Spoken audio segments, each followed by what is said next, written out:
अस्सलाम वालेकुम, hello and welcome to sports room. मैं हूं आपका मेज़बान नजीबुल हसनैन। और जैसे कि आप सबको मालूम है कि पाकिस्तान क्रिकेट टीम का अगला इम्तिहान है बांग्लादेश के खिलाफ T20 सीरीज़ और फिर वेस्ट इंडीज़ का दौरा। तो दौरा बांग्लादेश के लिए खिलाड़ियों ने कराची में रिपोर्ट करना शुरू कर दिए। कैंप का बाकायदा आगाज़ बुध से होगा। स्टूडियो में हमारे साथ मौजूद हैं स्पोर्ट्स कॉरेस्पॉन्डेंट शाहिद हाशमी साहब। शाहिद साहब अस्सलाम वालेकुम, वेलकम टू द शो। बड़ी इंपॉर्टेंट चीज़ों पे आपसे बात करनी है, शुरुआत हमने इससे की है, तो ज़रा इसके हवाले से बता दें कि कैंप की क्या डिटेल है, व्हाट आर द प्लान्स, कौन आ रहा है कौन नहीं आ रहा, क्योंकि सुपरस्टार्स का नाम वापस लिया जा रहा है। Karachi hub of the activities हो जाएगा। विमेंस कैंप लग रहा है, शाहीन का कैंप लग रहा है, पाकिस्तान मेंस नेशनल टीम का। तो अच्छा है कि कराची में भी एक्टिविटी हो रही है। अब पाकिस्तान की जितनी भी असाइनमेंट्स हैं, ख़वातीन की टीम को आयरलैंड जाना है, शाहीन्स को ऑस्ट्रेलिया जाना है, पाकिस्तान की टीम को बांग्लादेश, वेस्ट इंडीज़ जाना है, तो अच्छी एक्टिविटी होगी। अभी कैंप के खिलाड़ियों के नामों का ऐलान नहीं हुआ, गांव बस गया, अभी शोर नहीं है। इसी पर बात करेंगे। अली हसन हमारे साथ हैं, हमारे नुमाइंदे। अली, मेंस और वुमेन्स दोनों के कैंप लग रहे हैं कराची में, क्या आपके पास? देखिए, पहले तो हम सुनते थे कि समर वेकेशंस में समर कैंप लगा करते थे स्पोर्ट्स के, लेकिन अब जाहिर सी बात है सीनियर और जूनियर टीम है और फिर वुमेन्स टीम भी, सबके सब बारी बारी कैंप कराची में लगने जा रहे हैं, जैसे कि शायद भाई बता रहे थे। सबसे पहले खवातीन की हम बात कर लेते हैं। खिलाड़ी जो है 24 उन्होंने आज अपोज कर दिया है कैंप में, और बाकायदा तौर पर कल से इनका स्किल्स एंड फिटनेस कैंप जो है वो शुरू हो जाएगा। 2 सेशंस में इनकी ट्रेनिंग हुआ करेगी। सुबह जो है वो स्किल सेशन होंगे और शाम में जो है ट्रेनिंग सेशन किया जाएगा। इसके बाद जो है इनका टूर जो आ रहा है आइलैंड का, उसके हवाले से मुकम्मल खिलाड़ियों का जो है इंतखाब किया जाएगा। अभी इनकी भी अनाउंसमेंट प्रॉपर नहीं हुई, कौन से स्क्वाड में शामिल होंगे कौन से नहीं होंगे, लेकिन तमाम पाकिस्तान वुमेन्स टीम से जो अटैच प्लेयर्स हैं सबको तलब कर लिया गया है। ये कैंप 2 अगस्त तक कराची में जारी रहेगा। उसके बाद पाकिस्तान टीम जो है वो 15 रिप्रेजेंट स्क्वाड लेकर रवाना हो जाएगी आइलैंड की तरफ, जहाँ पर 3 T20 मैचेस की सीरीज खेली जाएगी। और उसके बाद जैसे कि शायद भाई भी थोड़ी देर पहले बताया था कि मेंस टीम का भी कैंप लग रहा है, तो परसों से बाकायदा तौर पर इनका कैंप शुरू हो जाएगा कराची में। और अभी जो है मुमकिन तौर पर किसी भी खिलाड़ी का नाम सामने नहीं आया है कि जो बांग्लादेश जाके T20 मैचेस की सीरीज खेलेंगे या ठीक है, बहुत बहुत शुक्रिया। अली हसन हमारे नुमाइंदे हमारे साथ थे और इस हवाले से अपडेट कर रहे थे। शायद साहब, कोई दो राय नहीं है, जब भी हम किसी फॉर्मर क्रिकेटर से, किसी क्रिकेट एक्सपर्ट से, एनालिस्ट से बात करते हैं तो ये कहते हैं कि आपके डोमेस्टिक क्रिकेट का सेटअप बेहतर होना चाहिए, तभी आप का जो क्रिकेट आपकी वो बेहतर होगी। लेकिन ये जो इनकंसिस्टेंसी है, और इस बार हम देख रहे हैं इतनी बड़ी एक ज्यादती हुई है, ये बड़ी डेवलपमेंट है। आज की सबसे बड़ी खबर यही है। मैं ये जानना चाहता हूँ कि 18 टीमों को कायदे आजम ट्रॉफी में अचानक से 8 कर दिया। समझ में आता था कि अब आप क्वांटिटी और क्वालिटी की जो बात करते हैं तो 18, 14 हो जाती, 12 हो जाती, एक तो 8 कर दिया अचानक से। और ऊपर से 21 साल जो चैंपियन रही, 21 बार जो चैंपियन रही है टीम, उसको कराची बाहर हो गया है। बिल्कुल अजीब सी चीज़ें हो रही हैं और पाकिस्तान की क्रिकेट ऊपर नहीं जा रही। इसीलिए नहीं जा रही कि हमारे सिस्टम में बड़ी इनकंसिस्टेंसी है।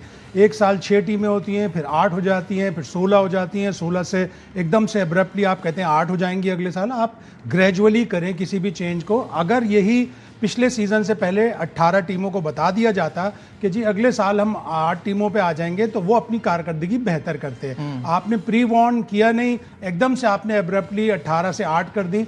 और ये मेरे हिसाब से, मैं कोई कॉन्स्टिट्यूशन का एक्सपर्ट नहीं हूँ, ये कॉन्स्टिट्यूशन ऑफ पाकिस्तान की भी खिलाफ वर्जी है कि आप सूबों को प्रॉपर बराबर अपॉर्चुनिटीज़ नहीं दे रहा है। इन 6 टीमों में ना तो कोई टीम सिंध से है, ना ही कोई टीम बलूचिस्तान से। अगर सिंध और बलूचिस्तान से कोई भी टीम क्वालिफाई करने में भी नाकाम हो जाती है तो आप सीधी सी बात है कि आप कॉन्स्टिट्यूशन की भी खिलाफ वर्जी कर रहे हैं। इंडिया में कुछ साल पहले ऐसा करने की उन्होंने कोशिश की थी। जस्टिस लोधा कमीशन ने board of cricket for control India को बुलाया। उन्होंने कहा जितनी भी स्टेट्स हैं आपको सबको इक्वल अपॉर्चुनिटीज देनी पड़ेंगी डोमेस्टिक क्रिकेट में, अदरवाइज आप कॉन्स्टिट्यूशन की वायलेशन कर रहे हैं। इसीलिए उनके यहाँ आप 32 टीमें मेन राउंड खेलती हैं, एलीट ग्रुप खेलती हैं, 6 एलीट ग्रुप खेलती हैं और 32 टीमें रांची ट्रॉफी में होती हैं। तो उनके यहाँ से आप सीखें या किसी और से भी सीखें। इसीलिए इंडिया का सिस्टम अच्छा है कि हमारे अंडर 19 के प्लेयर आज तक लड़खड़ा रहे हैं। रोहेल नज़ीर जो 2018 में प्लेयर थे, हसन खान जो 2018 के जूनियर वर्ल्ड कप के कप्तान थे, वो अमेरिका चले गए। 2020 के हैदर अली थे, वो कहाँ खड़े हैं। यशस्वी जायसवाल कहाँ खड़ा है। शुभमन गिल जो 2018 का पाकिस्तान के खिलाफ सेमीफाइनल में 100 किया था, रोहेल नज़ीर, अली जरियाब, अम्माद आलम, ये कहाँ खड़े हैं। तो हमारा सिस्टम खराब हुआ, इसी वजह से हुआ है। 2018-19 में बड़ा अच्छा 16 टीमें खेलती थी, 8 डिपार्टमेंट की, 8 रीजन की, इक्वल अपॉर्चुनिटीज मिलती थी। एग्जैक्टली। पिछले वजीर आजम आए, उन्होंने आगे कहा नहीं जी डिपार्टमेंट हटाओ जी, सब खत्म करो। खत्म करके 6 टीमों पे आ गए।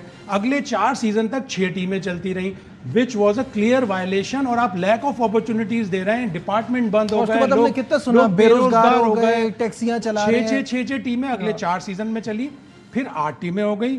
8 टीमों से एकदम से ये वाला बोर्ड आया, इसने 18 टीमें कर दी। सिंध से 5 टीमें थी, डेरा मुराद जमाली, लाड़काना, हैदराबाद और कराची की 2 टीमें। अब सिंध की एक भी टीम नहीं है। तो आप बड़ी नाइंसाफी है सिंध के साथ, कराची के साथ भी। और उसके बाद अब आप देखें ना, अभी सिंध के प्लेयर मुश्ताक कलोड़ो, जिन्होंने प्रेसिडेंट कप में सबसे ज्यादा विकेटें ली थी, आउटस्टैंडिंग बॉलिंग की थी ओजीडीसी की तरफ से, उसको किसी भी स्किल कैंप में नहीं बुलाया। इसी तरह नियाज जो कायद-ए-आज़म ट्रॉफी का टॉप विकेट टेकर था, उसको भी किसी स्किल कैंप में नहीं बुलाया। यकीनन कोई बेसिस होंगी और कुछ बेसिस हैं जो मैं आपको आगे बताऊंगा किस वजह से। ठीक है, फैसलाबाद, मुल्तान, रावलपिंडी ये भी बराह रास्त नहीं क्वालिफाई कर पाएंगे। साहब, एक तो ये वाली बात, अभी आप जो रीजन बता रहे थे उसकी तरफ आऊंगा। दूसरा ये जो चैंपियंस कप वाली एंड में बात, क्या आपको लगा उससे बड़ी चेंज आएगा और वो फिर आपने वो भी नहीं रखा? चैंपियंस कप इतना बुरा आइडिया नहीं था अगर आप उसको प्रॉपर्ली इंप्लीमेंट करते। टाइमिंग सही होती उसकी। पाकिस्तान ने टेस्ट सीरीज खेलना है, हो रहा है टूर्नामेंट वनडे का, आप उस वक्त 4 डे टूर्नामेंट चैंपियंस कप कराते हैं। Champions cup is a very good idea कि आप अपनी क्रीम ऑफ प्लेयर्स को आप 5 टीमों में डालते हो और उन 5 टीमों से आप मजीद अच्छे प्लेयर निकालते हो। अच्छा आइडिया था, लेकिन एब्रप्टली वो भी खत्म कर दिया। बड़ा फैन फेयर के साथ, ढोल तमाशों के साथ शुरू हुआ था, वो खत्म कर दिया। फिर आकिब जावेद अब सारे ज़ाहिर शॉट्स खेल रहे हैं, वो हाई परफॉर्मेंस के, और उनकी बेसिस थी यकीनन कि 5 मैच खेलकर इतने सारे प्लेयर जब आ जाते हैं, इतनी सारी टीमें आ जाती हैं, तो 5 मैच खेलकर वो इंग्लैंड के लिए लीग के लिए क्वालिफाई कर जाते हैं कि जी हमने 5 फर्स्ट क्लास मैच खेले, तो उनको रोकना है। फिर इंग्लैंड जाकर प्लेयर वहाँ के हो जाते हैं, पाकिस्तान के डोमेस्टिक सीजन के लिए नहीं आते। फिर बहुत सारी टीमों में ये हुआ कि जो इन्फीरियर टीमें थीं वो कोई 150 पे, कोई 80 पे, इस तरह जल्दी जल्दी आउट हो रही थी। तो क्वालिटी करने के लिए एक अच्छा फैसला ज़रूर है, लेकिन एब्रप्ट है।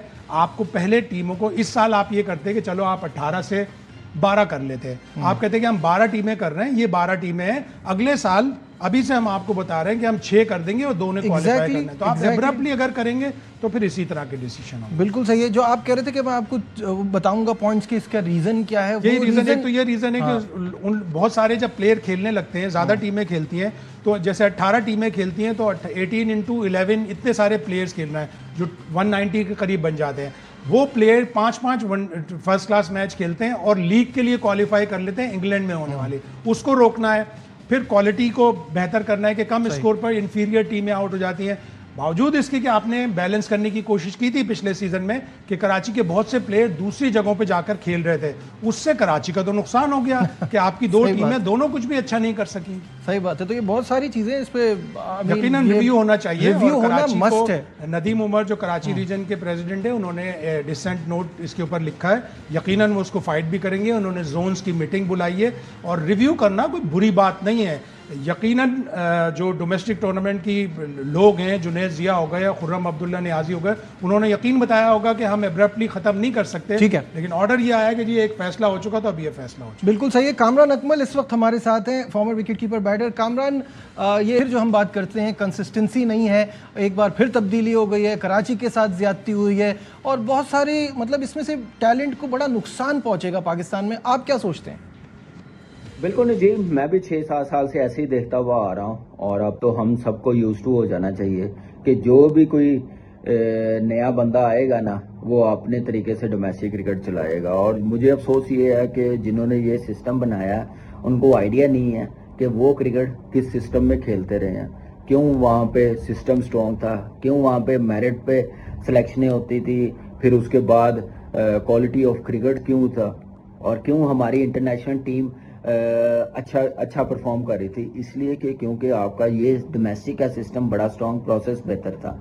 अब ये जो सिस्टम लाए हैं, अब मुझे एक बात बताएं, ठीक है आपने करवाना, आपके पास अथॉरिटी है, तो आप 1 साल और चला लेते इस सिस्टम के साथ, इन्फॉर्म कर देते रीजन को, सब रीजनल हेड को कि भाई 2026-27 में हमने इस मॉडल के साथ डोमेस्टिक करवानी है, तो आप देख लीजिएगा ये साल जो है आपने कैसे क्रिकेट खिलानी है, किस तरह लेके जानी है। इस साल अगर करवाते, क्वालिटी ऑफ क्रिकेट आ जानी थी, मेरिट आ जाना था, मेरिट पे सिलेक्शन आ जानी थी, आपका सिस्टम स्ट्रॉन्ग हो जाना था।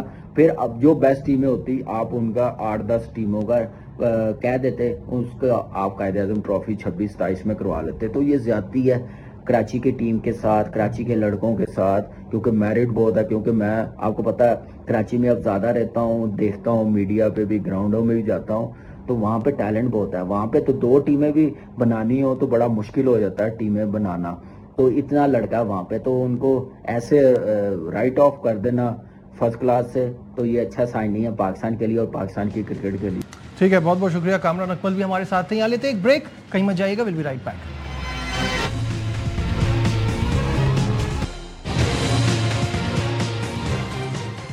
Glad to have you back once again to Sports Room। और ब्रेक पे जाने से पहले बात हो रही थी हमारे इस डोमेस्टिक सिस्टम के हवाले से और कायदे-ए-आज़म ट्रॉफी में जिस तरह कराची की बात नहीं है, पूरे सिंध की बात है। हैदराबाद में बड़ा अच्छा टैलेंट है, लाड़काना में बड़ा अच्छा टैलेंट है, फिर बलूचिस्तान को आप क्यों डिप्राइव कर रहे हैं? कोयटा में बड़ा टैलेंट होता है।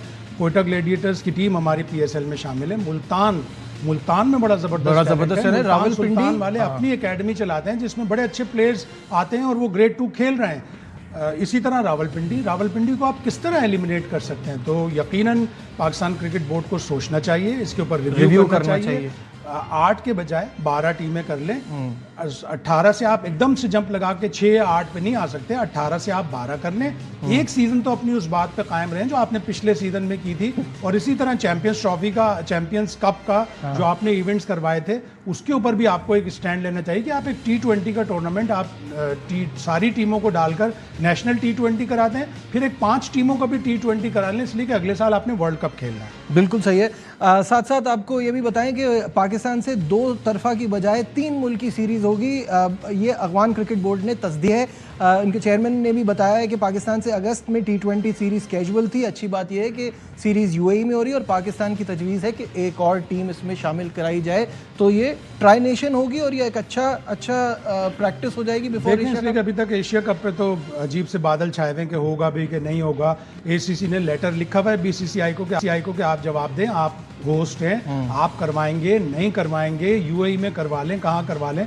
जब BCCI जवाब देगा तो वो क्लाउड तो ये फिर कैसे फिर डेट्स आ रही हैं और चीजें आ रही हैं, भारतीय मीडिया दावा कर रहा है, तो ये कैसे? तो भारतीय मीडिया तो अभी लाहौर में भी बंदरगाह थी। 2028 के टूर्नामेंट का शेड्यूल भी दे सकता है। ये सारे हवा में खबरें हैं। जब तक भारतीय क्रिकेट बोर्ड कंफर्म नहीं करेगा कि हम होस्ट करेंगे या नहीं करेंगे, श्रीलंका में करा लो, UAE में करा लो, टम्बकटू में करा लो, कहीं भी करा लो, वो जब कंफर्म करेंगे उसके बाद ACC अगला स्टेप लेगा। और ये सारी बातें अभी तक बिल्कुल प्रीमेच्योर थी। और इसी तरह आपका ये जो 3 नेशन टूर्नामेंट है, अफगानिस्तान अगर होस्ट बोर्ड है उसका होस्ट कराना चाहते हो, अच्छा है। 3 के बजाय अगर 4 टीमें भी करा लें, लेकिन ऐसी टीम लाएं जो वर्ल्ड कप में हो।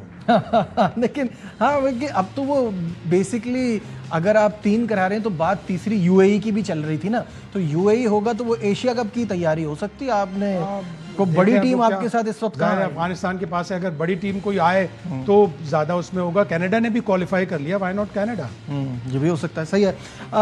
अच्छा, एक और खबर जो चल रही है वो है संजोग गुप्ता की, जो कि चीफ एग्जीक्यूटिव मुकर्रर किए जा रहे हैं, बल्कि आज से वो अपना ओहदा संभाल भी लेंगे। तो अब ये जो है ICC वो भी BCCI की तरह ही हो जाएगा, क्योंकि एक और बड़ी पोस्ट जा रही है भारतीय। एक पुरानी मिसाल थी, जिसका दे उसी का खेले। मतलब जिसका पैसा देगा उसी का खिलौना आएगा। घर जब बाहर एक आदमी जा रहा था तो सबने कह दिया ये खिलौना ले आना, ये खिलौना ले आना, लेकिन जिसके बच्चे के माँ बाप ने पैसे दिए उसी का खिलौना आया।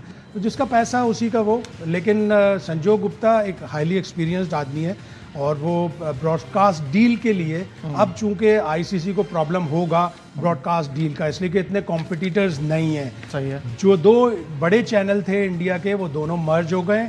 अब ब्रॉडकास्ट डील के लिए संजोग गुप्ता को इसीलिए लेके आए कि वो आके ICC की अगली जो साइकिल होगी उसके लिए ब्रॉडकास्ट डील लेके आएंगे। हाईली एक्सपीरियंस, और सबसे बड़ी बात ये कि वो खुद जर्नलिस्ट है। अच्छा, मेरा जो सवाल है ना शाहिद साहब, वो ये कि इस पोस्ट के लिए 25 ममालिक से कोई 2500 एप्लीकेशंस आई थी, तो क्या ये नहीं देखा जाता कि ऑलरेडी जय शाह वहाँ हैं, तो ये थोड़ी अजीब सी चीज़ नहीं है? नहीं, कोई भी अजीब चीज़ नहीं। अब तो आपको ज़्यादातर स्टाफ भी कम्युनिकेशन में भी, मार्केटिंग में भी, फाइनेंस में भी, सब जगह भारत नज़र आएगा। इसलिए कि उनका पैसा है, उनका क्लाउड है, हेड हंटिंग होती है। अगर किसी को एतराज़ है तो आ जाए और साबित कर दे, लेकिन कोई भी आगे नहीं आएगा, ना कोई ऑस्ट्रेलिया से आएगा, ना इंग्लैंड से आएगा, कहीं से भी नहीं आएगा। और दूसरी बात आपकी भी सही है ना कि अब इट्स ऑल कमर्शियल, उनको लगता है कि वो अच्छे स्पॉन्सर्स ला सकते हैं, ब्रॉडकास्ट वो राइट्स अच्छे जा सकते हैं। पिछली वाली डील में भी उनका काफ़ी कुछ हाथ था, लेकिन वो टेबल के दूसरी तरफ बैठे थे।